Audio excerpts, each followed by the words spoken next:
Welcome to Phone Transformer, your guide to mastering your Android device. Today, we're diving into how to change the home screen on your Android phone. Don't forget to hit that subscribe button to stay updated with our latest tips and tricks. Let's get started with the step-by-step. Step 1.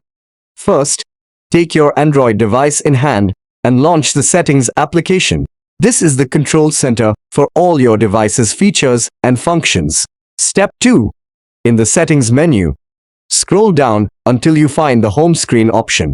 Tap on this option to access its submenu. Step 3. Next, tap on the Home Screen option at the top of the screen. Step 4.